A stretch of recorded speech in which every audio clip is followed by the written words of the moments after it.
नमस्कार। BA part प्रथम का प्रथम प्रश्न पत्र समाज शास्त्र के सिद्धांत, जिसमें आज हम बात करेंगे विज्ञान के संबंध में। देखिए,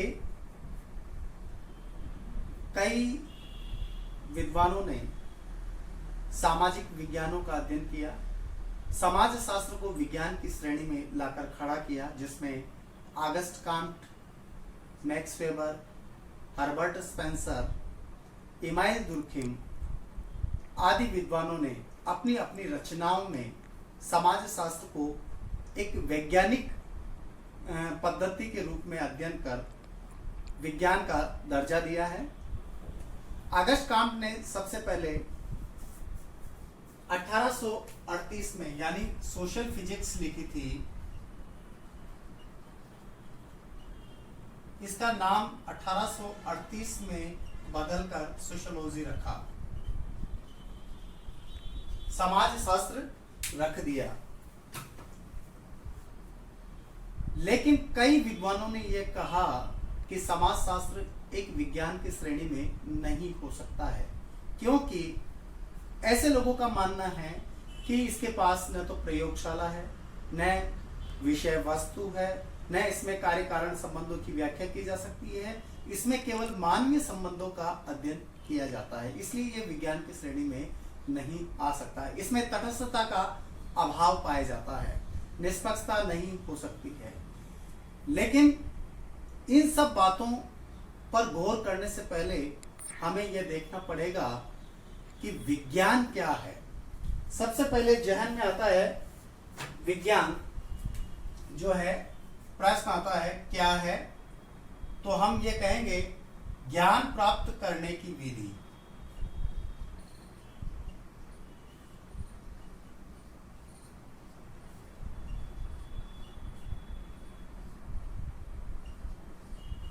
फिर सवाल आता है कि कैसा ज्ञान, यहां कैसा ज्ञान।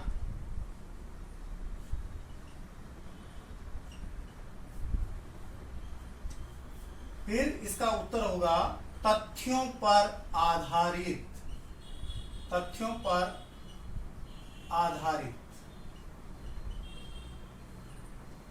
ज्ञान प्राप्त। अब यहां पर तथ्यों पर आधारित ज्ञान प्राप्त करने की विधि को हम विज्ञान कहेंगे। और तथ्य जो है प्राकृतिक भी हो सकते हैं और सामाजिक भी हो सकते हैं, सांस्कृतिक भी हो सकते हैं, आर्थिक भी हो सकते हैं, राजनीतिक भी हो सकते हैं, धार्मिक भी हो सकते हैं। यानी हम तथ्यों पर आधारित ज्ञान प्राप्त करेंगे तो वह अपने आप में एक विज्ञान होगा, विज्ञान की श्रेणी में इसे माना जाएगा। अब विज्ञान के लिए विभिन्न विद्वानों ने अपनी बात जो है परिभाषा के माध्यम से बताई है। और इस श्रेणी में जो है, जैसे स्टुअर्ट चेस का नाम आता है, STUART, Stuart Chase. Stuart Chase ने the proper study of mankind पुस्तक लिखी, the proper study of Mankind.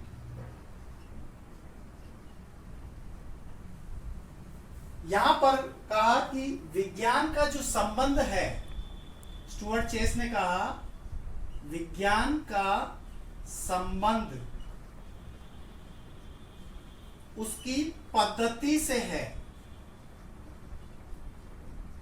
उसकी पद्धति से है, न कि विषय वस्तु से।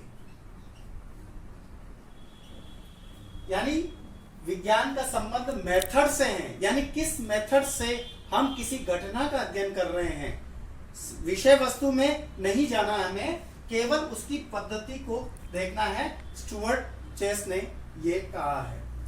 A.W. ग्रीन की बात यदि हम कहें तो A.W. ग्रीन ने सोशियोलॉजी पुस्तक लिखी, जिसमें कहा गया कि विज्ञान का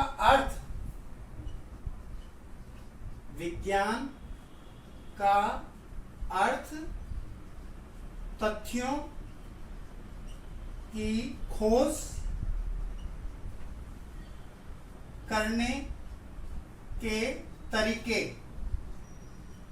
से है। यानी यहां पर फैक्ट जो है उसकी खोज करने का तरीका क्या है, यानी मेथड क्या है, वो महत्वपूर्ण है। विज्ञान के लिए कार्ल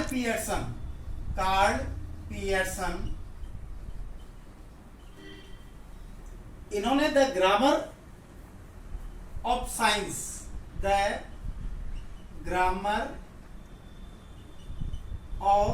साइंस पुस्तक लिखी, जिसमें यह कहा कि विज्ञान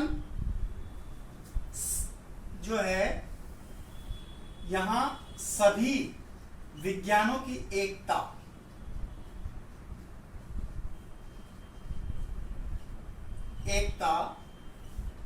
उसकी पद्धति में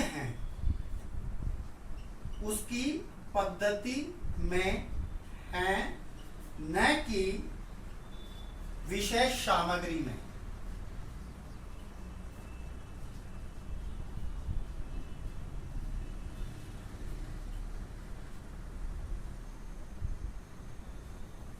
दूसरी ओर यह लिखा है कार्ल पियर्सन ने कि सत्य के लिए कोई संक्षिप्त मार्ग नहीं है, विश्व का ज्ञान प्राप्त करने के लिए वैज्ञानिक पद्धति के द्वार से गुजरना पड़ेगा। यानी यहां पर पद्धति महत्वपूर्ण है, किस प्रकार की मेथड है उस पर ज्यादा ध्यान हमें देना है। कार्ल पियर्सन ने यह कहा। विसंज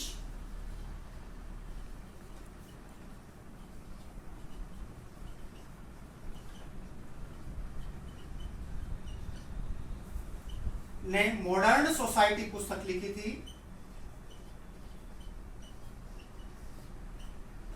जिसमें यह कहा गया कि यह एक पद्धति या उपागम है, यह एक पद्धति या उपागम है, न कि विषय वस्तु जो कि विज्ञान की कसौटी है।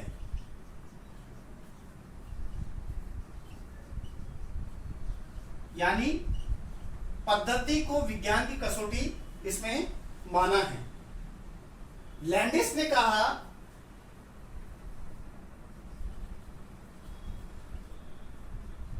लैंडिस ने सोशियोलॉजी पुस्तक लिखी थी।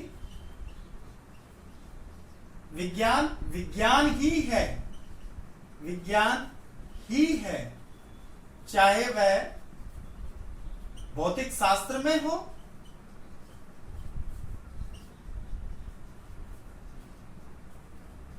या समाज शास्त्र में।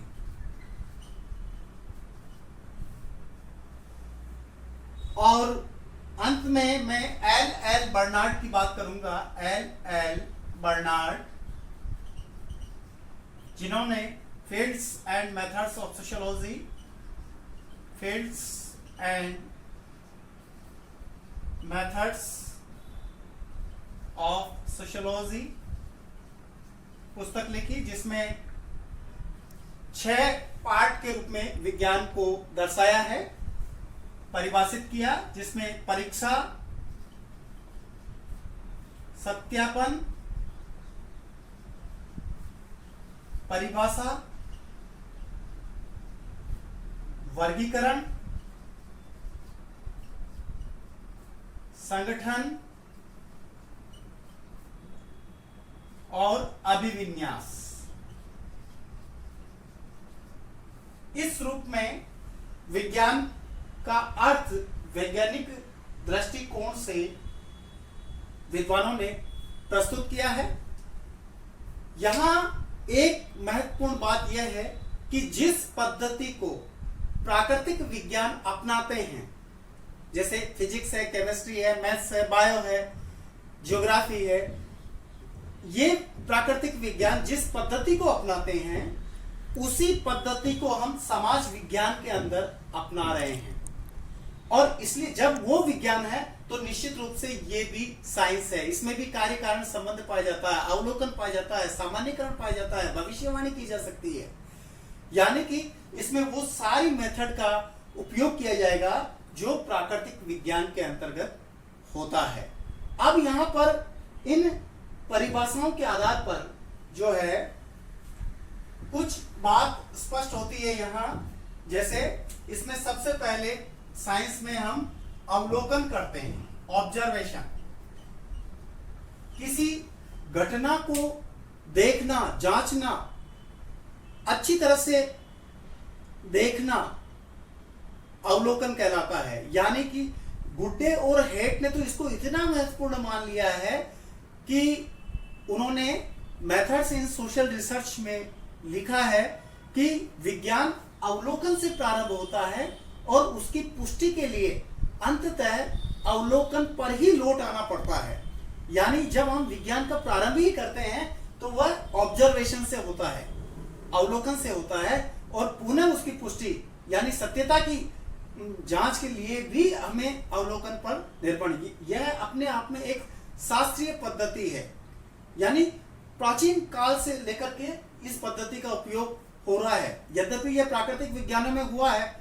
न्यूटन जो कि एप्पल के पेड़ के नीचे बैठा हुआ था, वह पहला व्यक्ति नहीं था जो एप्पल उसके सामने गिरी है, उससे पहले भी गिरती आ रही थी, लेकिन उसने एक मेथड दी, एक पद्धति दी कि एप्पल नीचे क्यों गिरी, ऊपर क्यों नहीं गई। तो उन्होंने कहा कि पृथ्वी में एक गुरुत्वाकर्षण शक्ति है जो किसी भी वस्तु को अपनी ओर आकर्षित करती है, लेकिन इसकी भी एक सीमा है। ये न्यूटन ने बताया ऑब्जर्वेशन के आधार पर। आर्किमिडीज ने ऑब्जर्वेशन के आधार पर आपेक्षिक घनत्व का सिद्धांत दिया। एडिशन ने बिजली का आविष्कार ऑब्जर्वेशन के आधार पर ही किया है। तो यानी कि प्राकृतिक घटनाओं का जिस दृष्टिकोण से इसका उपयोग हुआ है, तो सामाजिक विज्ञानों के अंदर भी अवलोकन विधि का सहारा लिया गया है। इमाइल दुर्खिम ने आत्महत्या, सामाजिक तथ्य की जो अवधारणाएं दी है वो निश्चित रूप से अवलोकन विधि के आधार पर दी है। उन्होंने तो पूरा एक कैलेंडर बनाया है इमाइल दुर्खिम ने, और किस सत्र में कहां होती है, यानी कि सर्दी, गर्मी और विवाहित, अविवाहित, उन सभी के बीच में कंपैरिजन किया आत्महत्या का। वो केवल ऑब्जर्वेशन के आधार पर देखा जा सकता है। मैक्स वेबर ने अध्ययन किया है धर्म का।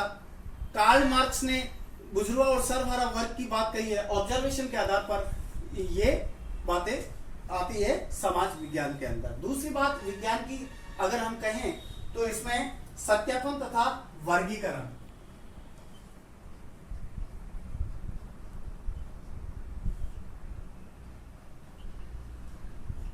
सत्यापन तथा वर्गीकरण अवलोकन के आधार पर प्राप्त किए गए तथ्यों को की जांच करनी, यानी वेरिफिकेशन करना, सत्यापन करना है। और इसके अंतर्गत अगर हम देखें तो प्राप्त निष्कर्ष के आधार पर जो है तथ्यों का पता लगाया जाता है कि ये सही है या गलत है। वो वेरिफिकेशन जब समान विशेषता के आंकड़े या तथ्य प्राप्त होते हैं तो उनको अलग अलग रूप में वर्गीकृत कर लिया जाता है। जैसे मान लीजिए हमें मनुष्यों का अध्ययन, व्यक्तियों का अध्ययन करना है, तो व्यक्तियों का अध्ययन में 50 साल से ऊपर वाले कितने हैं और 25 से 50 के बीच में कितने हैं और 18 से 25 के बीच में कितने हैं, इन आंकड़ों का हम वर्गीकृत कर लेते हैं बीच बीच में। तो इस आधार पर विज्ञान के अंदर ये सत्यापन तथा वर्गीकरण की एक विशेषता देखने को मिलती है। तीसरी बात अगर हम कहें तो इसमें सामान्यीकरण।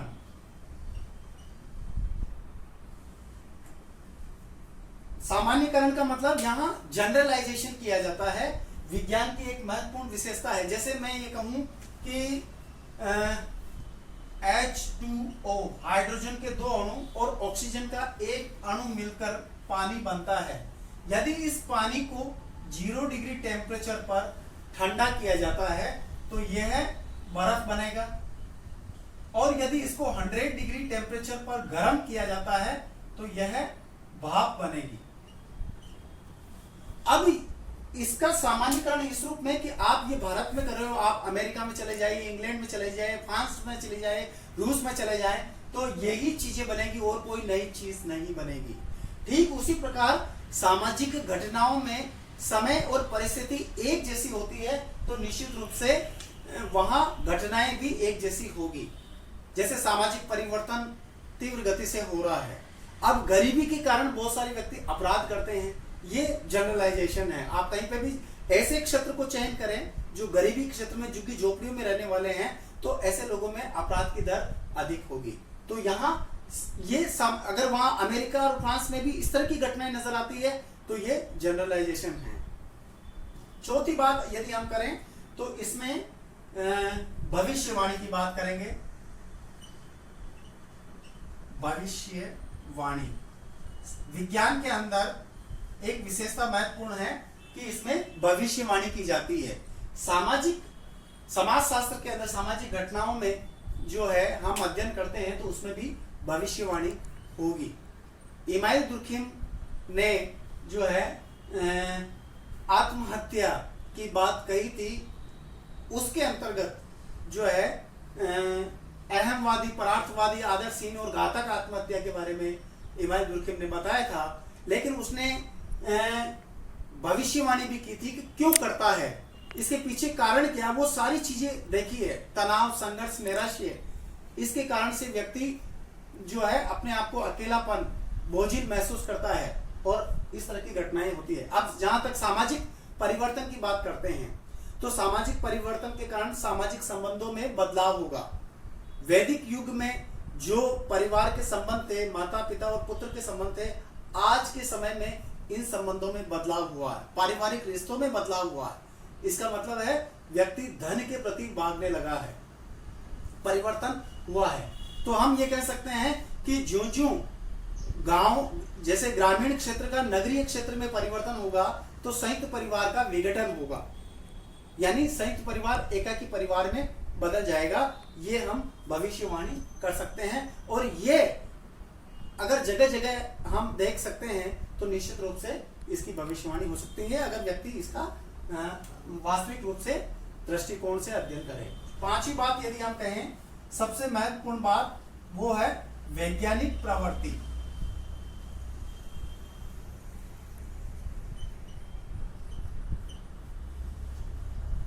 यानी एक विज्ञान को सही मायने में जो है अध्ययन करता वैज्ञानिक प्रवृत्ति को काम में लेकर के कर सकता है।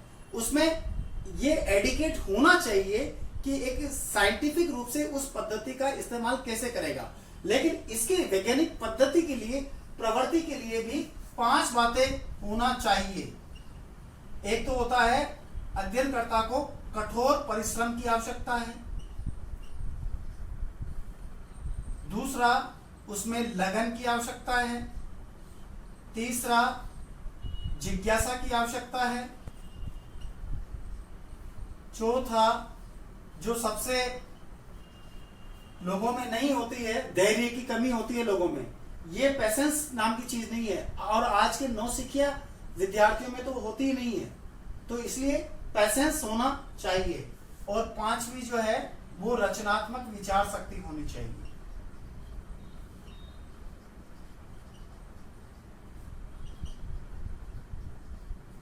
तो इस प्रकार ये इन 5 चीजों के अंदर जो है वैज्ञानिक प्रवृत्ति विकसित हो सकती है। तो यहाँ सारांश रूप में हम कह सकते हैं कि विज्ञान एक ऐसी वैज्ञानिक विज्ञान में चाहे वह सामाजिक हो चाहे प्राकृतिक हो, इसमें वैज्ञानिक पद्धति महत्वपूर्ण होती है। यानी तथ्यों पर आधारित ज्ञान प्राप्त करने की ऐसी विधि जिसमें वैज्ञानिक दृष्टिकोण को अपनाया जाता है, जिसमें अवलोकन, सत्यापन, वर्गीकरण, सामान्यीकरण, भविष्यवाणी और वैज्ञानिक प्रवृत्ति आदि को काम में लेकर के किसी घटना का अध्ययन किया जाता है। आज तक बस इतना ही। बहुत बहुत धन्यवाद।